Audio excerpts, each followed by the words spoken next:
Education, I have a bone to pick with you. Why are so many Jamaicans ignorant of their own history? Why so much dunce people in my comment section? Oh my God, people, stop it. The Jamaican accent is not an African dialect. The Jamaican accent, like everything associated with modern Jamaican heritage, is in fact the byproduct of the cultural melting pot that our motto embraces. In fact, in terms of cadence, it's most similar to an Irish accent. I've been shook enough now, to be honest, since the racing. A bit tired now and the legs are like jelly, but yeah, I suppose we did a bit of celebrating and did the podium thing and got to put on the podium pants as well. You see, as early as 1656, Oliver Cromwell ordered 2,000 Irish children to be taken to Jamaica and sold to English settlers. The extent of Irish immigration to Jamaica was so prolific in the centuries to follow that 25% of Jamaican citizens can claim Irish ancestry. And this includes Bob Marley and Marcus Garvey. So if you never know, now you know. Again, out of many, one people. Hello, ladies and gentlemen. Welcome back to the channel and thank you for staying tuned. Now, are you among those people who believe Jamaican nation has only black people? I just want to prove to you that Jamaica is a nation that has got very many people from different categories. We have Africans, Chinese, Indians, Lebanese, and many more. Now, today we are giving into a conversation that has sparkled debate across social media. A Chinese Jamaican woman, Lorna Chin, went viral after proudly declaring that she is Jamaican. While many supported her, others questioned how someone of Chinese heritage could identify as Jamaican. So, stay to this channel so that you may understand why this Chinese woman, she has gone viral. Thank you, and the original credits goes to the original creator of this video. And remember to like, subscribe, and share. I'll be coming back with more reaction and commentary. I started off just posting about my life. I started off posting about things that happened in my life. Unfortunately, I am not Black and I identify as Jamaican. So that's very confusing to a lot of people. And I don't think I would have gotten the kind of responses that I'm getting now were it not for COVID and the current climate, which kind of erupted into what I'm told is Asian hate. I heard about it. I saw it on the news, and it did not affect me because I'm primarily in South Florida, and South Florida is a very diverse area. It's very Hispanic. It's very Caribbean. And I tend not to stray too far from home when it comes to my base because I have to keep traveling back and forth between the Caribbean for work. So South Florida became my base. And if you didn't know, we have pretty much everything we need to sustain a Jamaican diet and all that stuff here. The climate is similar and everything. So I never really understood what they meant when they were when the legislature in America and they're lobbying saying, hey, we need to do something about Asian hate. So that really did not resonate with me until I started getting a lot of pushback on Instagram. And it took me by surprise because I've never seen or felt racism before, not like this. And I continued to do my funny videos and my stand-ups or whatever you want to call it. And it's like there's a disconnect. Again, why is this woman trying to prove so hard she's Jamaican? And I'm not. I'm just being me. And, part of being Jamaican is that we do these memes, like video memes. And, hey, if dog not chase you down one road, are you really Jamaican? But, coming from somebody that looks like me, it sounds like saying, are you trying to say that we're not Jamaicans? What are you trying to say? And I'm like, oh, Jesus Christ, here we go again. No, that's not how it works. That's how the culture works, That's kind of how it started. And then the ignorance started. And when I say ignorance, I don't mean it in the Jamaican definition where you just get mad quick. They do get mad quick. Ignorance as in you don't know better or you're lacking in knowledge. That's how I put it. And I realized that a lot of people thought that Jamaica was an all Afro nation. homogeneous. Is that how we pronounce it in Jamaica? Yes. Or in like I say, homogeneous? That it was just this one thing. And I'm like, no, didn't you realize the motto is out of many, one people? Why do you think it is that? And then lo and behold, again, everything is a learning process, So I approach everything as a learning process. And so that happened. And I go, wait a minute. Other people have their own translation of the motto. Because to me, growing up in school and being taught civics, out of many, one people is supposed to mean that all these cultures clashed after 1856. And out of that clash burst a new nation that was diverse and culturally so tangled and beautiful. And, growing up, I didn't face racism. I wasn't told that, hey, Chinese girl, don't you over there, so we over here. So they'll tease you, of course. Mm-hmm. I got that. That is why my skin is so thick, because send you back to China. But that doesn't mean that they weren't going to play with you on the playground or come over and invite you over to sit with them and eat lunch. Never. So, my friends will still joke about that. A cute guy comes up and talk to me. Hi, you single? And they'll come up, you don't want a real Jamaican, that's funny. It's hilarious.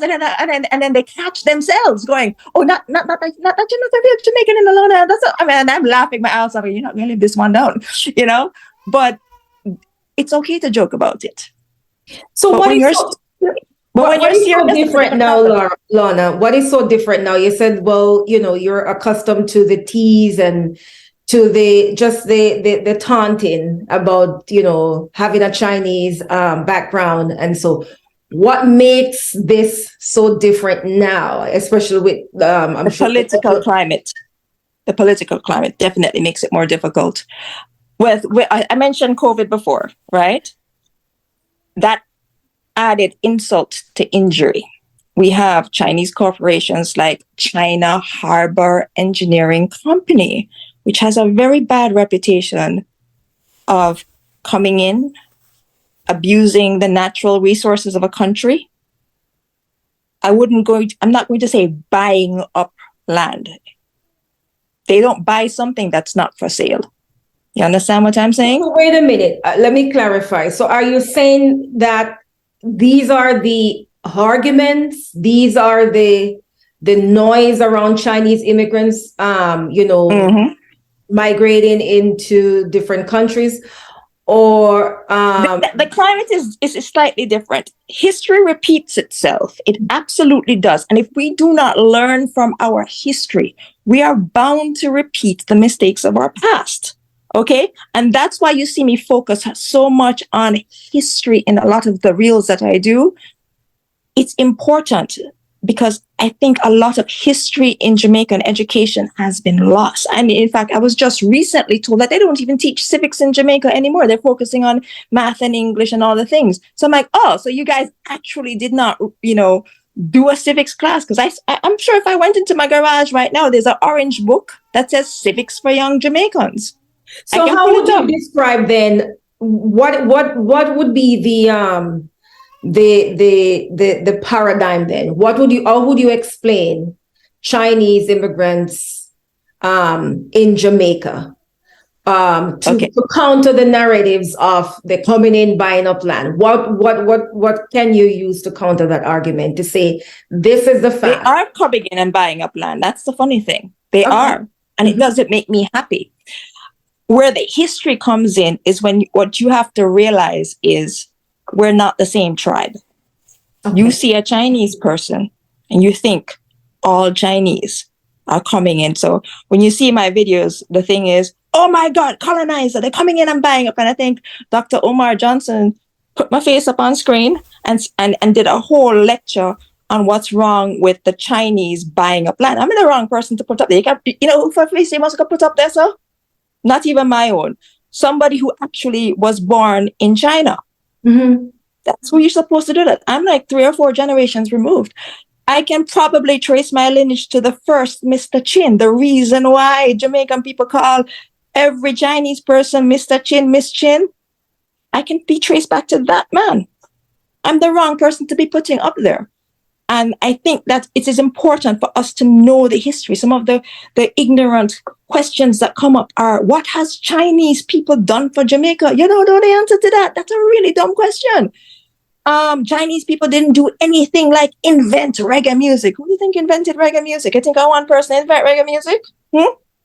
And the irony of that situation is, in that studio, Tosh and Marley and, all those guys, was a man named Leslie Kong. And he was one of the producers. And I agree, because there's several others as well. I believe one of Byron Lee. Patricia Chin. What's her name? Could you repeat? Patricia Chin and her husband. I can't remember the husband's name, but I know Patricia Chin does lectures at UWI about, she brought reggae music to the mainstream. Leslie Kong, he was so instrumental in the early days of reggae in terms of The Harder They Come. He produced all of that, Tony Rebel, all of those guys. I'm not saying that we invented it as a subculture of Jamaican culture. I'm saying that out of many, one people, we are our motto. It's the butterfly effect. If Leslie Kong wasn't there, would it be what it is? Would it sound like what it is without his creative input? Without Patricia's shop not being there, we could probably do a whole movie on what if, those little movies where you take out something and see how history would have unfolded. If Channel 1 wasn't there, all those things. You cannot erase us from the history. And that's a key point. So is it then that because of so many years that you talk about from 1865 when Chinese immigrants started 56, that's 10-year difference. Yeah, I'm thinking about the civil rights, the abolition of slavery. So when the fact that they arrived and they settled in, and when I mean settled in, they were mainly passive or invisible. They were just bent on building business in commerce and they were passive and invisible in the first part. No, I don't think they were. Remember that they had to work the sugar plantations. Mm-hmm. And they had to work alongside other ethnicities, the Indians, the Irish, and the African descended former slaves. They didn't just come and start open up shop. They worked their indentured labor contracts out, got what they were supposed to get, and decided, I'm not staying here. I'm not going to do this. I want to do something else. And the reason why they chose commerce, retail, and wholesale business was when you don't speak the native language, you have to put yourself in a position where the customer comes to you. You don't go to the customer. You have to understand the logic and the history of why that unfolded. That's why that is. And like I say, history keeps repeating itself. And one of the things I wanted to really do, and one of my reasons, is just pick up the camera and go, "We look like my own shop to you," because I do not own a shop. I absolutely don't own a shop. The customer comes to me, not the other way around. So that generational tradition did not get passed on to me when the shop was being, closed down. Lorna, you want a shop? No, we don't want a shop. We made it with shop. However, though, Lorna, we're talking about even participating in the political structure. They, are very active in the music business, as you pointed out. But what were the participation? And the reason why I'm saying this is because this is a starting point then for the Chinese community to be more visible and more outspoken and more active then in terms of trying, participate in the activeness of the culture. Now that you're coming out and you may be you're raising your no, you're coming out in a sense and speaking out more. It may seem so different, and Jamaican people say, "Well, where were you all this time?" Right? Me personally, or the Chinese Jamaicans, because you do realize that the Deputy Prime Minister of Jamaica is Horace Chang. You're right. Yes. Yes. Mm-hmm. Delroy, Chuck. All of those people, the Deputy Prime. That's why when people ask me I live across the street from Horace Chang in Jamaica. Mm-hmm. That's the irony of the situation. So when people ask, I think it was the guy from African diaspora. Come, I have a to pick with him, by the way. What a dunce idiot. Actually accused me of cultural appropriation after him said the whole thing. After him said the 2, 3, 4 passports in my hand. Cultural appropriation. Seriously? Didn't get the point of the video. He said, what's next? Are they going to run for office? Chinese Jamaicans have been running for office and are a part of Jamaican government for decades. Chinese Jamaicans are so integrated into the foundation of Jamaican culture that when there was a mass exodus of the upper and middle classes in the late 70s to early 80s, and that is another part of history that a lot of people don't know. Manly's social revolution triggered a mass exodus of Jamaicans who had the ability to leave, migrate to the United States, Canada, and the UK. And that emigration jolted the economy, and we still are recovering from that jolt. When I was in prep school, grade 3, grade 5, the Jamaican dollar was 5 to 1. Now it's 150 odd. And I remember when JLP came into power, when Manly lost the election and we did not become a communist country. I remember all that talk. I remember Reagan coming to Jamaica and the Secret Service and the soldiers up at Stony Hill because of the route that they were driving Reagan through. I remember all of that. And then to grow up and read about how the CIA manipulated Jamaican politics, threw us into debt, forced us into debt with the IMF, and to have foreigners living in the United States, like myself, who are a part of the problem, blaming the Chinese. That's absolute ludicrous. Learn the history, understand the why, and then you will learn to stop blaming other people for your problems. You also have to understand, and I support you on this, and hopefully I don't get any pushback in terms of you won't get pushback with anything from me because I speak the truth and I speak it so bluntly. No, I'm agreeing with you, but pushback from others per se. So the education piece, I 100% agree. Where we don't understand the political underlining of why things happen, when things are happening, and we only get in just tidbits, and once it trickle down, that stories change and the point of view change, and we really end up with not much. And so what do you think you can do then to she's smiling, to using this platform, the fact that you're getting so much attention, to inform us and to inform even you take it as a school tour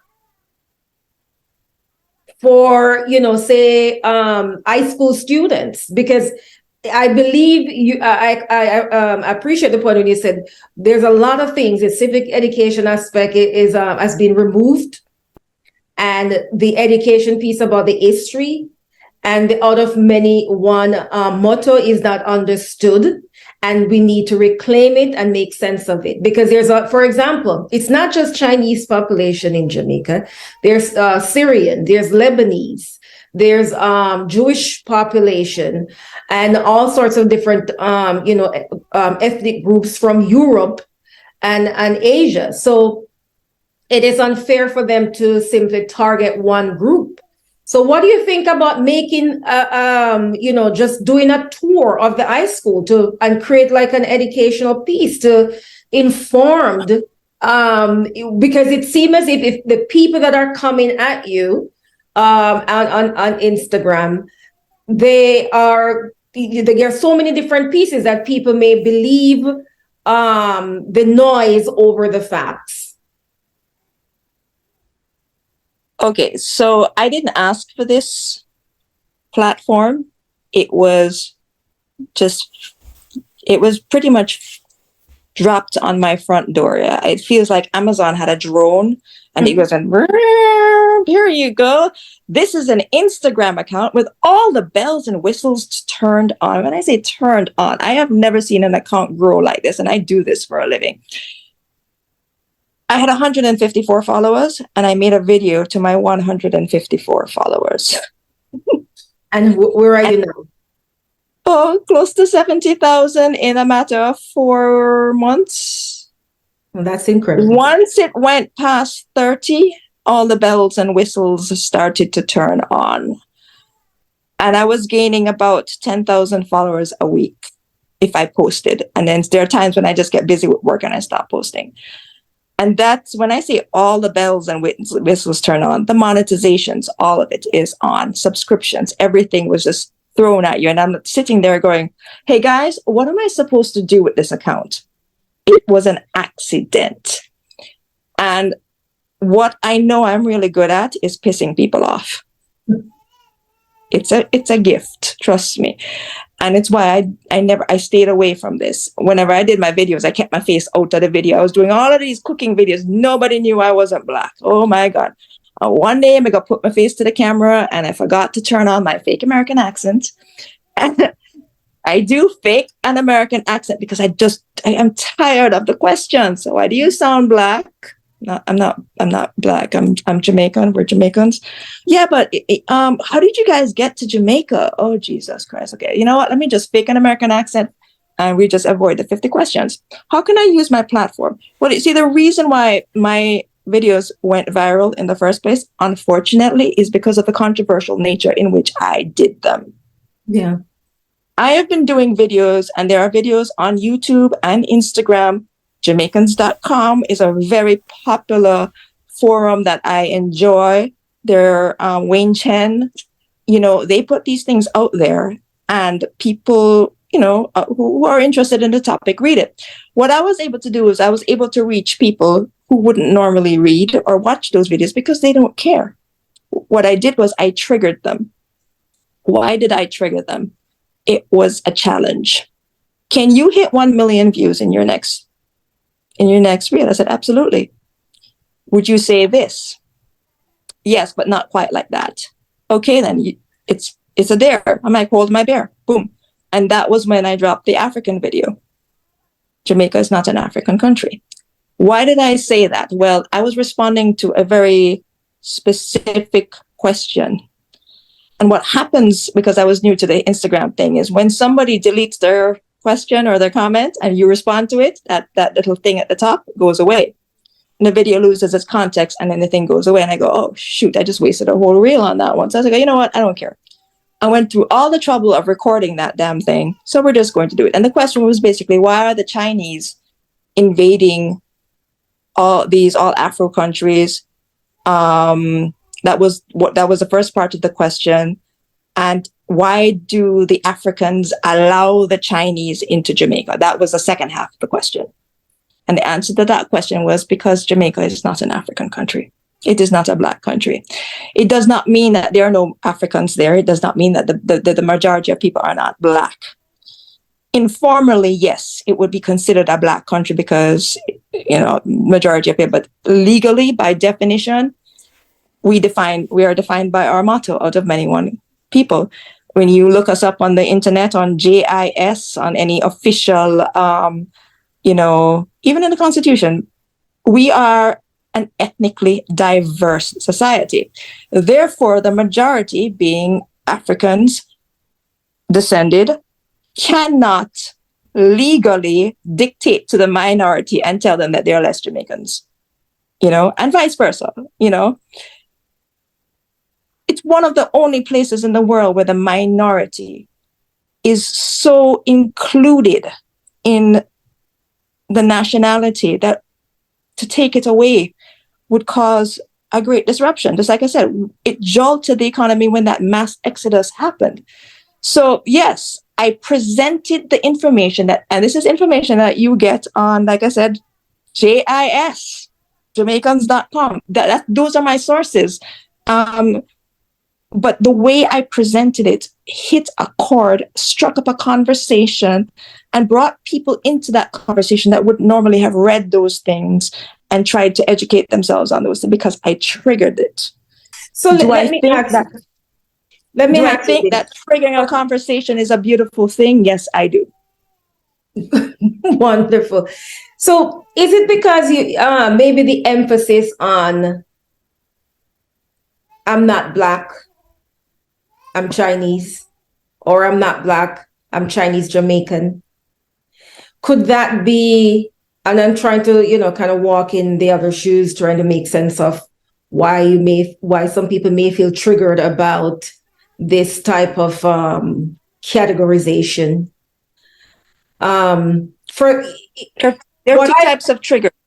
There's two types of triggers. Those who believe that I am trying to erase the African, and then that's the first one. And then there are people who just cannot grasp the fact that it's not what they thought it was. I've met people who absolutely say and bluntly believe that you cannot be Jamaican unless you have African blood.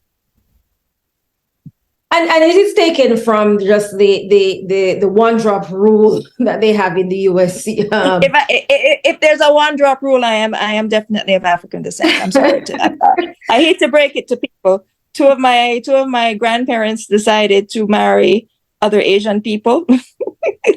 But if you look at the rest of my family, I don't look like the rest of my family. That's the truth. And the thing is, it's not that people who are being critical of you should know that, because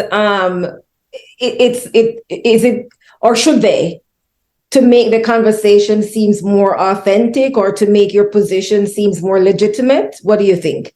Does the background in terms of the family heritage and the diversity within your family no, because they don't know the diversity, because they've never asked for it. They just judge with their eyes. When I show you the passports, it should have immediately told you that we've been here for a while. We are not Chinese. There was a funny story about the Chinese riots that were happening. I don't know when they happened. There were several Chinese riots. They're called Chinese riots because at some point in history, my mom talks about it. I can't remember the year, because there were at least 2 or 3 of them. Downtown, a Chinese man, as the story goes, shopkeeper. Wow. Thank you for staying tuned. And don't forget to like, subscribe, and share. Now, I believe you have learned something from the videos.